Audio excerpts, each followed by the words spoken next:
갤럭시 S25 시리즈는 엄밀히 말해서 이 C2를 지원하지 않습니다. 저 이거 분명히 말씀드렸습니다. 후회하지 마세요. 제 말 안 듣고 후회하지 마세요.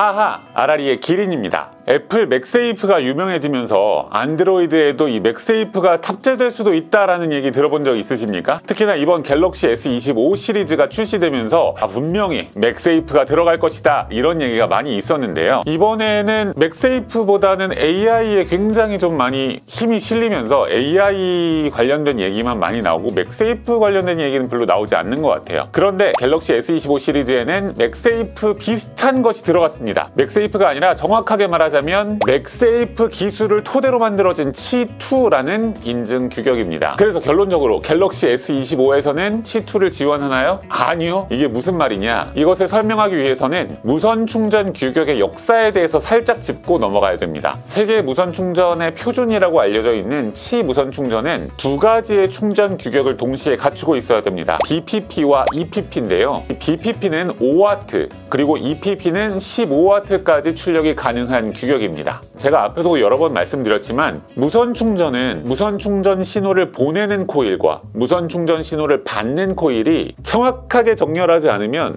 효율이 떨어지고 발열이 발생하거든요. 그래서 무엇보다도 정확한 위치에 딱 갖다 대는 것이 제일 중요합니다. 근데 애플에서 하는 거 보니까 이거 자석으로 그냥 해결을 해버렸네? 그래서 이게 전체적인 국제적인 표준이 된 겁니다. 이 과정에서 추가된 충전 규격이 MPP, 다시 말해서 자기 전력 프로파일입니다. 이 MPP 자석을 기기에다 삽입하고 15W 고속 무선 충전을 지원하는 것이 C2인데 갤럭시 S25 시리즈는 엄밀히 말해서 이 C2를 지원하지 않습니다. C2는 충전을 할 기기, 다시 말해서 스마트폰이죠. 스마트폰 안에 자석이 내장되어 있어야 하거든요. 애플 아이폰을 보시면 아이폰은 기기 안에 자석이 내장되어 있죠. 그래서 생폰 상태로도 맥세이프 충전을 할 수 있고 맥세이프 액세서리를 갖다가 붙일 수 있습니다. 그런데 갤럭시 S25 시리즈는 폰 안에 자석이 없습니다. 왜 이렇게 만들었냐? 갤럭시 S25 울트라에는 보시다시피 S펜이 있죠. 이 S펜이 와콤 스타일러스 방식인데 와콤 스타일러스에서도 자기 유도 방식을 사용하는 펜입니다. 그래서 다른 강력한 자석이 들어가게 되면 이 스타일러스 펜에 영향을 미치게 되는 거예요.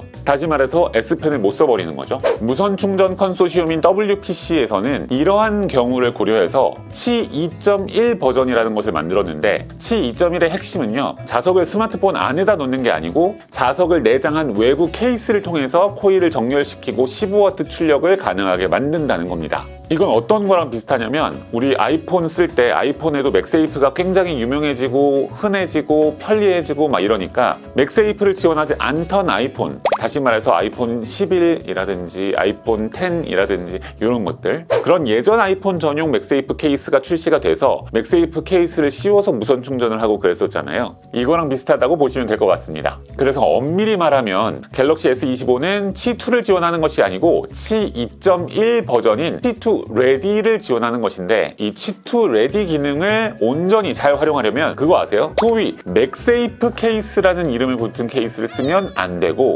MCPM이라는 자석을 삽입한 MCPE 호환 케이스를 사용을 하셔야 됩니다. 그래야 스마트폰에 이상이 없고 무선 충전을 빠르게 하실 수가 있어요. 자석의 배열, 자석의 세기, 자석의 간격, 자석의 위치 이런 것들을 세부적으로 세세하게 다 정해놨기 때문에 이 가이드라인을 따르지 않은 케이스를 사용하신다면 스마트폰 사용에 영향이 있거나 스마트폰 수명에 좋지 않은 영향을 미칠 수가 있습니다. 근데 뭐 MCPM이니 MCPE니 뭐 C2 레디니 용어가 너무 복잡하죠. 그래서 다른 거는 다 모르고 이것만 기억하시면 됩니다. 아라리 케이스만 기억하시면 돼요. 아라리는 삼성전자의 공식 파트너이면서 무선 충전 컨소시엄 WPC의 회원사니까요. 그래서 제가 진짜 강력하게 추천드리는 케이스는 요거, 이렇게 딱 두 개입니다. 이게 듀프램 그리고 이게 듀프램 아머인데요. 이 두 개가 가격이 똑같거든요. 그래서 선택하실 때 기준은 컬러로 보시면 될 것 같아요. 투명한 걸 좋아하시는 분들은 듀프램, 불투명한 컬러를 좋아하시는 분들은 듀프램 아머 고르시면 될 것 같습니다.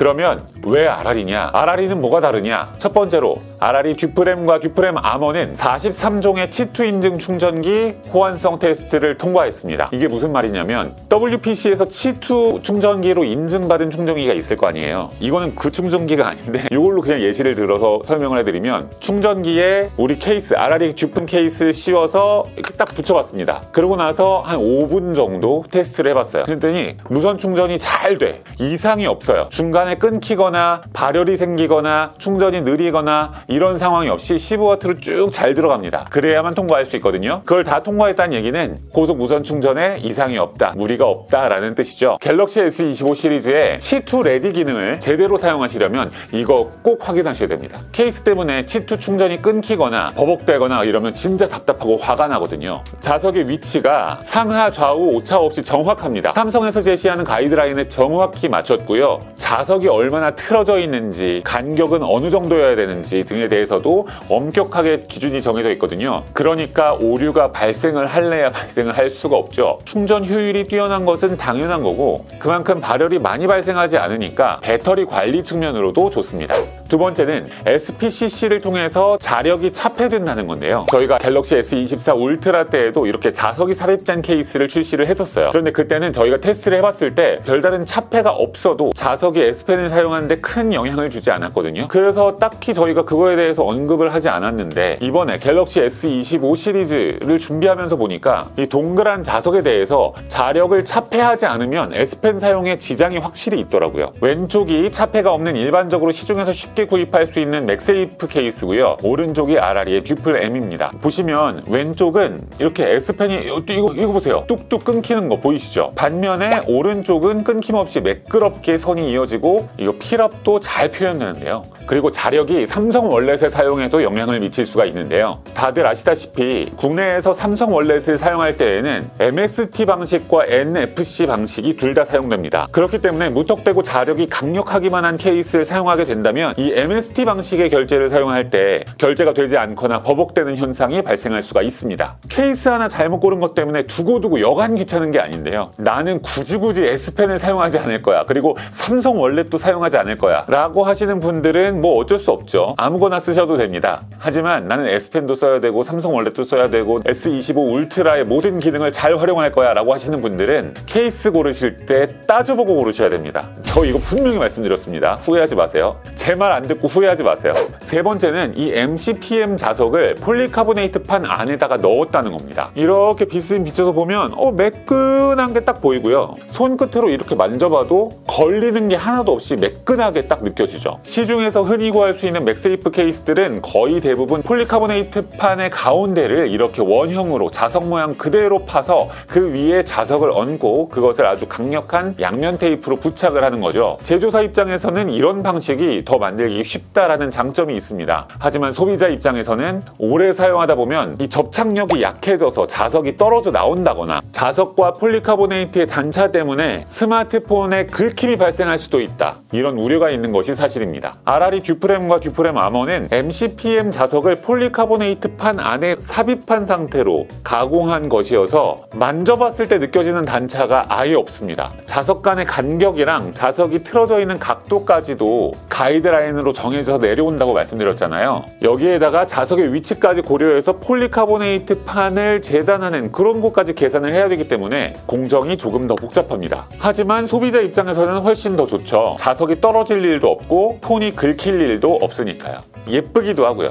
끝으로 이런 MCPE 호환 케이스들 중에서 가장 자력이 강력하다는 것도 장점입니다. 여기 시트는요, 마그네틱 뷰어 필름인데요. 자기장이 셀수록, 다시 말해서 자력이 강력할수록 진한 파란색이 표시되고 약할수록 주황색이 표시되는 시트거든요. 보시면 RR이 케이스가 강력한 게 눈으로 바로 보이죠. 이렇게 자력이 강력해야 충전할 때뿐만 아니라 맥피포드를 사용해서 사진을 찍을 때에도, 에이톡을 붙여서 편리하게 스마트폰을 휴대할 때에도 더 안정적으로 사용할 수가 있습니다. 그런데 갤럭시 S25 일반과 플러스에는 MPP가 사실은 없습니다. 대신에 이런 식으로 꼬리까지 붙어있는 맥세이프 자석을 붙여놨는데요. 다 이유가 있습니다. 이 자석이 MPP 전용 자석은 아니지만 자체 테스트 결과 C2 고속 무선 충전 사용에 전혀 지장이 없고요. 그 이유, 왜 지장이 없을까 생각해보니까 저희가 삼성전자에서 정확한 코일의 위치를 받았다고 말씀드렸잖아요. 그 코일 위치 그대로 만들었기 때문에 지장이 없다라고 말씀을 드릴 수 있을 것 같고요. 그리고 S25하고 25 플러스에는 S펜이 없잖아요. 그래서 강력한 자석이 들어가도 영향을 받을 만한 기능이 별로 없다. 그래서 조금 더 강력한 자석을 써도 되겠다라고 저희가 내부적으로는 판단을 했고, 그래서 더 강력한 맥세이프 자석을 여기에다 넣었습니다. 이런 A톡 같은 거 붙이실 때 훨씬 더 안정적으로 강력하게 사용하실 수 있으니까 훨씬 더 좋으실 것 같아요. 삼성 공식 파트너 RRE에서 미리미리 준비하고 미리미리 테스트 다 해보고